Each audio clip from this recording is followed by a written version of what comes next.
কিছুতেই না। কি করলে তুমি এটা? চোখে দেখতে পাও না?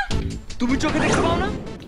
হায় হায়, খাদান সিনেমা নিয়ে তো রীতিমতো ঝগড়া বাঁধিয়ে দিয়েছেন দেব এবং দেবের প্রাক্তন প্রেমিকা শুভশ্রী। কেন তাদের এই ঝগড়া এবং কোন কোন সিনেমা মুক্তি পেয়েছে, কোন সিনেমা বক্স অফিসে কতটা এগিয়ে রয়েছে, সবকিছুই থাকছে আজকের এই ভিডিওটিতে। আমাদের ভিডিওটি যদি ভালো লেগে থাকে তাহলে অবশ্যই আমাদের চ্যানেলটি সাবস্ক্রাইব করে বেল বাটনে ক্লিক করে রাখুন এবং আমাদের ফেসবুক পেজটিও ফলো করতে ভুলবেন না।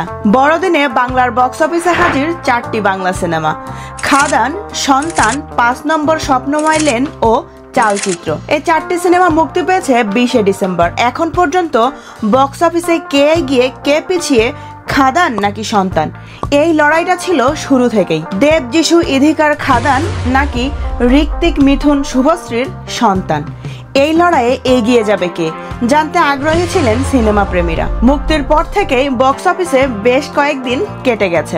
গত 24 ডিসেম্বর মঙ্গলবার দেব সোশ্যাল মিডিয়াতে পোস্ট করে বলেছেন, চতুর্থ দিনে খাদান সিনেমাটি 100টিরও বেশি শো হাউসফুল গেছে, আর বাকি শোগুলো অলমোস্ট ফুল। আর এজন্য দেবের প্রযোজনা সংস্থার তরফে দর্শকদের ধন্যবাদও জানানো হয়েছে। লেখা হয়েছে, খাদান সত্যিই একটা বিস্ময় সৃষ্টি করতে পেরেছে, কারণ 4 দিনের মাথায় ব্যস্ত সোমবারেও এটার শো 100টিরও বেশি হাউসফুল, বাকিগুলো প্রায় ফুল। আপনাদের অপ্রতিরোধ্য ভালোবাসা এবং সমর্থনের জন্য সকলকে জানাই ধন্যবাদ।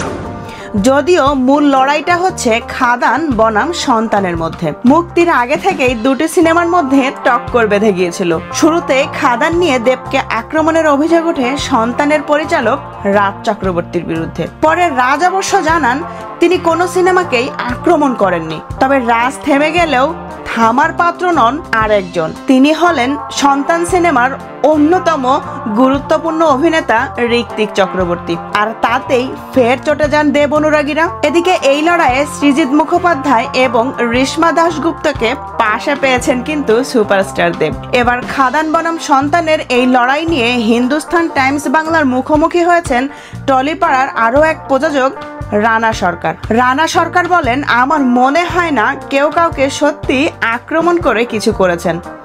এটি ফ্রেন্ডলি ম্যাচ, প্রতিযোগিতামূলক জায়গা থেকে হয়তো কেউ কিছু বলতেই পারেন। আর শো নিয়ে তো দ্বন্দ্ব, এটা তো চিরকালের লড়াই। যেহেতু এতগুলো বাংলা সিনেমা রিলিজ করেছে, সেখানে শো আর হলের সংখ্যা কিন্তু খুবই লিমিটেড, তাই অল্প বিস্তর সমস্যা তো হবেই।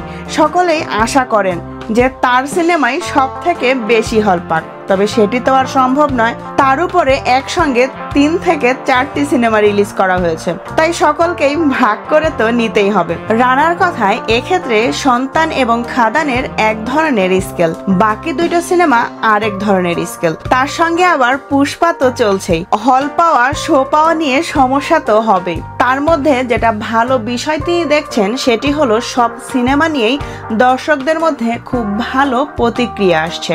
আপনাদের কি মনে হয়, কোন সিনেমা এগিয়ে আছেন, দেবের খাদান সিনেমা নাকি শুভশ্রীর সন্তান সিনেমা?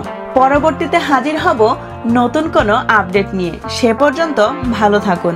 ভিডিওটি ভালো লাগে থাকলে অবশ্যই লাইক, কমেন্ট, শেয়ার করতে ভুলবেন না।